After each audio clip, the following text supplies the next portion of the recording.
Hello. Hola. Greetings. Hi, we're with Action Heroes LA, the subsidiary of subsidiary. Can we start this over? This is the second time we're doing this review because we did it Halloween and we got trick-or-treaters and it was just too much to get into such a rich movie. So we're with the Action Heroes LA. I'm Laurie. I'm Peter. And I'm Hamilton. And we are here tonight to review The Green Knight. Green Knight. Thank you. You always got to have it.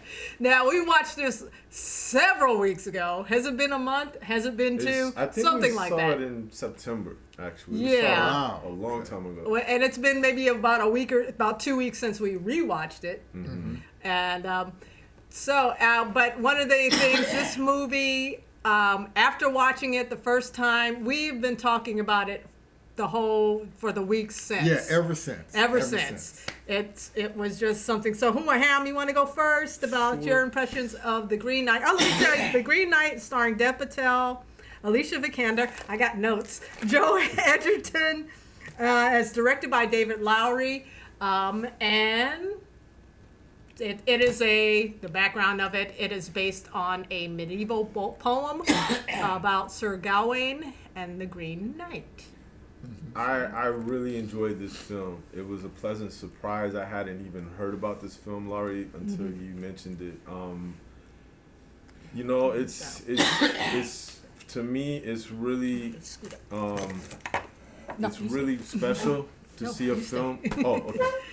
It's really. I've got a shadow. That's why I like it. It's really a special good. thing to see a film like this come along.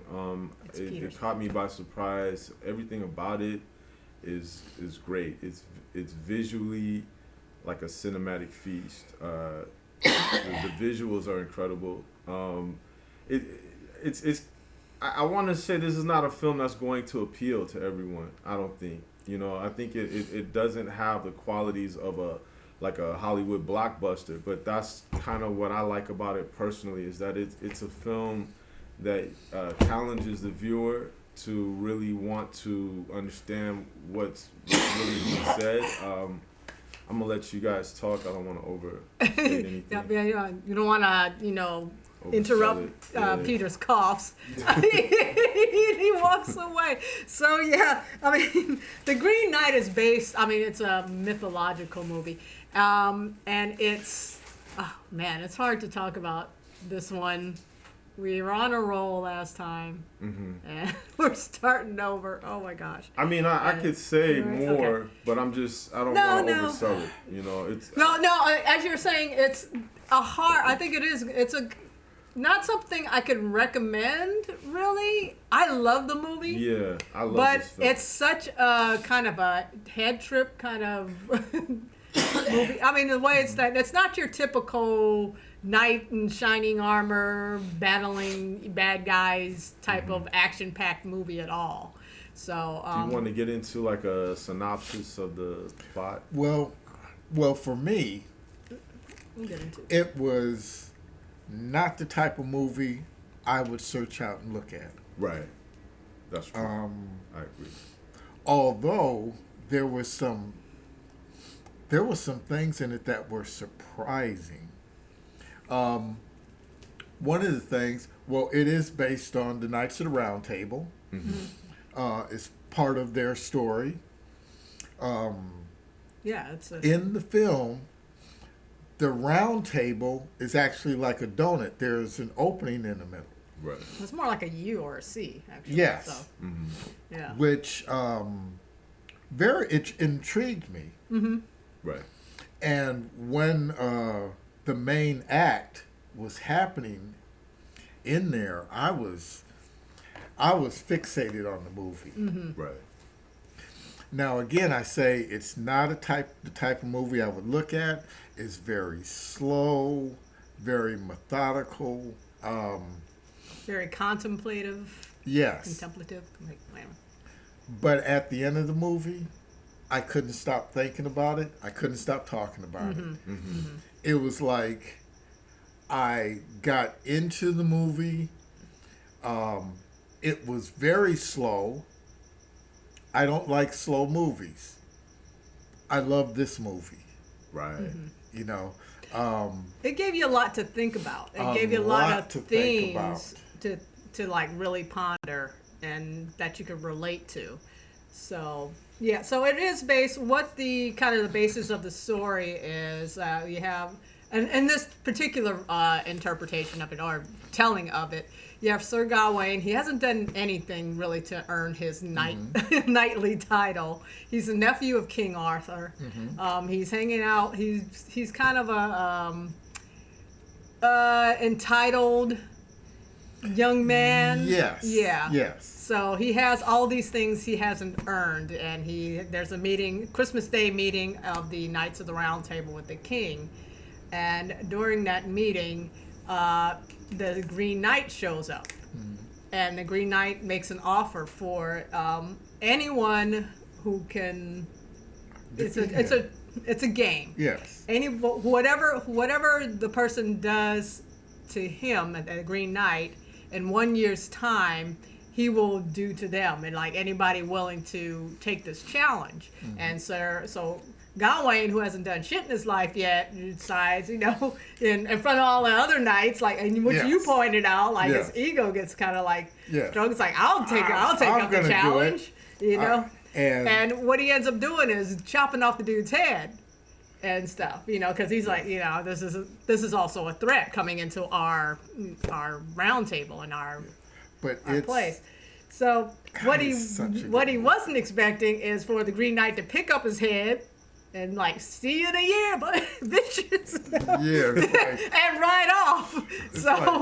Whoa! I think what really works about this film, I should say, I'm not typically like a medieval film type person, but that's not to say I wouldn't like a film that's set in the medieval time, but this film is so different from any other film I've ever seen about Arthurian legend. It's the hero's journey, a tale we all have seen many times before, but it's told in a different way, and you get a sense of the I got a sense personally of like the drudgery of what it really is for a person to go on a journey of becoming great. And in this film, the themes in this film about what does it mean to be good, and what does it mean to be great? What it means to be virtuous. What exactly. It means to be all the qualities of a knight. Exactly. Yeah. That really resonated for me personally. Like I said, I didn't know anything about this film going into it, but in fact, I didn't fully understand everything in this film on the first viewing, but I knew I had seen something special, and I wanted to watch it again. And then, we've all looked at other videos on YouTube where other people talk about this film, and it's really interesting because so many people have so many different interpretations of this film, and I don't think there's any one right or wrong interpretation. It's really refreshing to see a film that can stimulate so much interesting conversation. We should mention some of the more unconventional aspects of this film are the fact that you have an East Indian lead. In Dev Patel. Right. And it's things like that make this film really unique and interesting. And I should mention that I was watching a feature about this film, about the making of this film, and the filmmaker David Lowery chose Dev Patel because he's just such a likable person all the way around. It wasn't about him trying to just have an East Indian, trying to do the colorblind casting thing just for the sake of colorblind casting. But I think it's choices like that really resonate overall for people who love this film, that they love all the unique aspects of this film in particular. I don't want to talk. I don't want to do all the. Yeah. I know, no, but I know one of the things. Well, of course, I got, like anybody, I got lost in the film. I was just transported to the film. But when certain wording or tasks appeared on the screen, kindness and different things like that, you would never really see it, or you know, the way they portrayed it is like, wow, you know, Right. this is it was just an amazing story, Right. all the way through, even though because of this game that was presented in the beginning, everything within the film was just amazing at what things meant, and how you had to achieve them. And sometimes you achieve it head on. Other times you achieve it by going around the corner.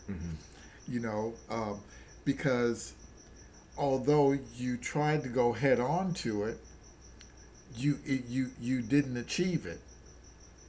The only way it was achieved was by almost failing to do it head on.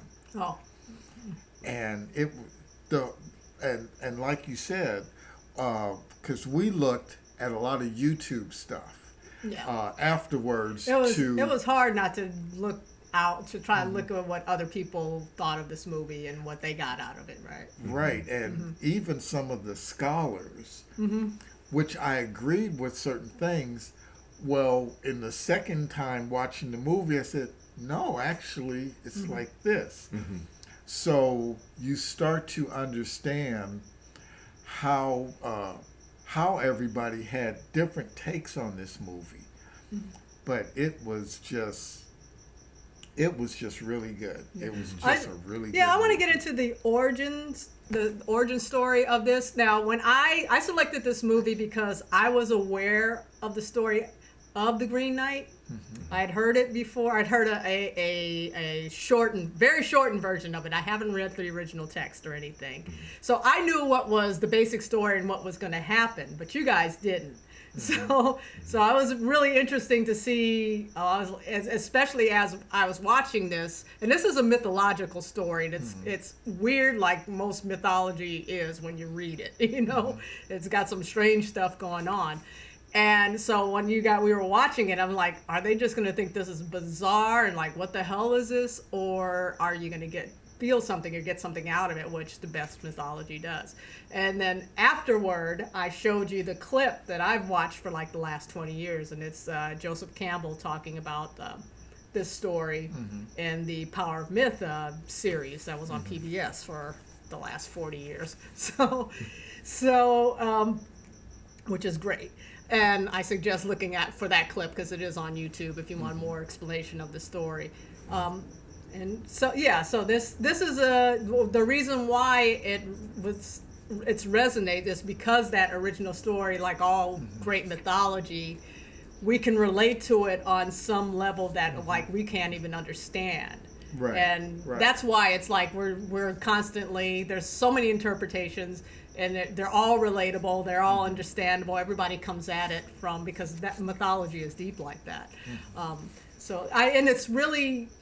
really fascinated. Kind of really applaud David Lowery for approaching this not as an action movie that you would typically see, but to really get into telling it as a mythological story. And apparently, he's really into mythology. So it's great to have a filmmaker who is.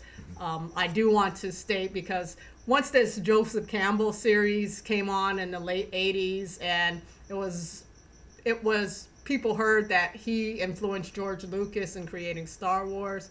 So many people in Hollywood and filmmakers was like, oh, you just have to do the Joseph Campbell formula that he laid out to make these successful movies.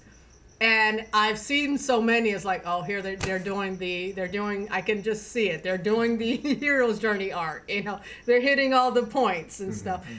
Where instead, because they went back and read Joseph Campbell rather than someone like a David Lowery who went back and actually read the actual myths. Right. And I think that's why I'm kind of like blown away and so impressed and just really happy to have a filmmaker like him making movies at this age, you know, because like he's breaking that mold. It's like, yeah, people don't don't go to the Cliff Notes. Go read the source material, and then make your movies. Yes. You know, so. A couple other things I wanted to bring up. We mentioned. Well, we wanted to bring up the mother. What's interesting? He does do a twist. He does flip the story a little bit because the original story, Sir Gawain is already virtuous, and he kind of passes all the tests. This Gawain is not, and he has to find it in himself to discover these qualities and what it means, like you said, to be virtuous, to be good, to be kind, and to really the final end is like to live up to this, keep his word, and even if it means giving his life, and so he does a flip on that, and I hate when I get into something and I forget my train of thought. I also wanted to mention, but one of the things who sets about this tale, it seems like his mother is the one who instigates the whole thing, in terms of she's the one who calls forth the Green Knight. And here's that duality story, which is another YouTube video we found, and like there's the duality between nature and society, and there's a Christian before to paganism. There's all these dualities and stuff. So she's representing the nature and the pagan religions and stuff, and she calls forth the Green Knight to challenge her son. And really, this is a story of his finding his own maturity. Right. And then this is another way, like going back to the original myths and reading them yourselves and applying them to what current times are. And now I'm getting very kind of like academic, but I'm sorry, I'm taking a long time to get to this point. But like a typical person following the Joseph Campbell method would have entered a father tale into this, and I think it's really interesting. This is a mother's tale. She kind of initiates everything, and in a way, I kind of see her as the hero of the story because of that. She's challenging her son. She's like, typically it would be the father's role, or the masculine role. I don't want to initiate the son into adulthood. But you kind of have the mom doing it here. And I kind of apply it to like current times, and then like single motherhood is such a large part of our society, our life now, that I kind of I read that into it. I project that into it, and I'll be, I'm not going to say that's what he meant, but that's what I project. So I think that's what's kind of what you do, and you take these original tales and you kind of relate them to what life is now, and that's what I kind of interpreted on and found really interesting in this movie. One thing that I kept looking at is through the actor's attitude, body language, and look, not so much of what he said.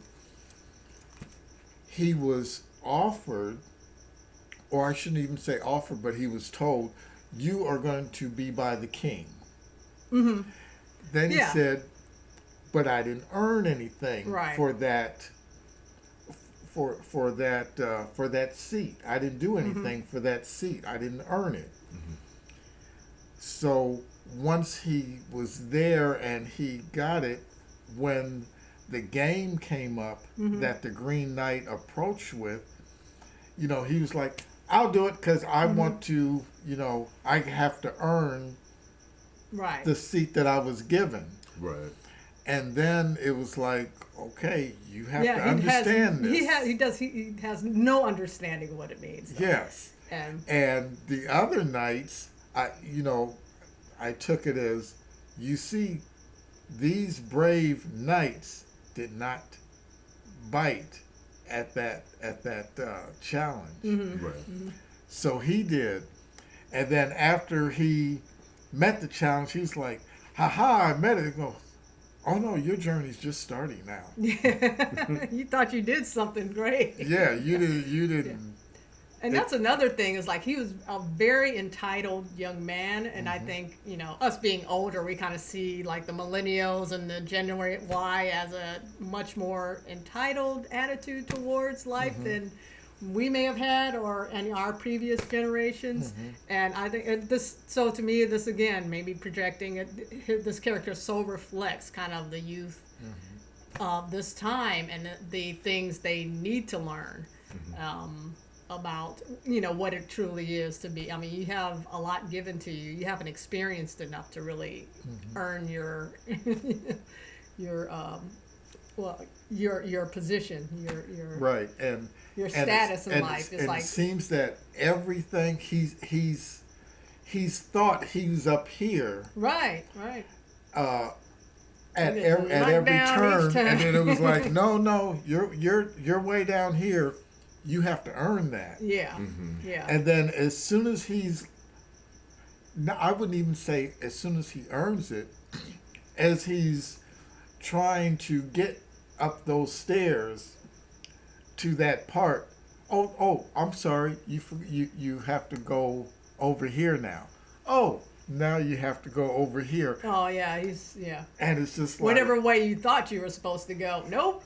Yep. Gets thrown for a curveball, and that's life, really. Yes, exactly. But anyway, it was just a beautifully done movie. One thing I wanted to add, you guys, you know, I mentioned that this film is beautiful. Like everything about the imagery is beautiful, even in the most barren wilderness. Right, and its harshness, that was a beauty. Like harsh environments he goes through. Yeah, but in particular, I really, for me, I think what really made the film really work for me is in the close to the end of the film. When he goes to see the Green Knight, and then they show what would have happened if he left and ran back to his village, and how his life would have turned out. And I thought that I've just never seen that before, and I thought that was brilliant, and that's what really, I think, makes this film special. You know, so anyhow, we we can wrap it up. Great performances. Dev Patel was amazing in this. Alicia Vikander is great. I want to mention Joe Egerton, who plays the Green Knight, because he was in the Star Wars prequel as Owen Lars, the young Owen Lars and stuff. So, I like Joe. Sarita Shuduri, I don't know if I'm pronouncing that, plays Sir Gawain's mom. She's great in this. I also want to, the girl, Erin Kellerman, who plays Winifred, which is another story that they kind of molded in with this story, who was in Falcon and Winter Soldier as a bad guy. And I also want to mention the music. It's by Daniel Hart, and I really love the music in this because, like I said, it wasn't some big epic orchestral score. It reflected the medieval early music that would have been of the times. It used a lot of sound effects and things like that I thought were really, really interesting. So anybody, anything else want to add? Anything? I don't know I paid for it. It was video on demand on Amazon Prime. I'm not sure. It's out on DVD now. I'm not sure where it's going to end up streaming, but you know, if you check it out, you know, it's the other thing I want to mention is like everybody I've watched who reviewed this movie, they all say that they all seem to love it, but at the same time, I can't really recommend it to people because I think they're going to think it's too weird. But it's like everybody kind of like still enjoys it. So, you know, check it out. Leave your... Sorry, y'all. You can't be kicking stuff where you got to watch wires, man. You can't just... Pushing my foot out. Excuse me. You know, this is Hollywood life. But, check it out. Leave comments. Yes. What you think of the movie. If you run your own review channel, leave a link to your review and we'll check for us to check it out. And we out like the Green Knight taking off our head. Chopping off our head. We out like and we out. We out. Bye y'all. Finally finished this one.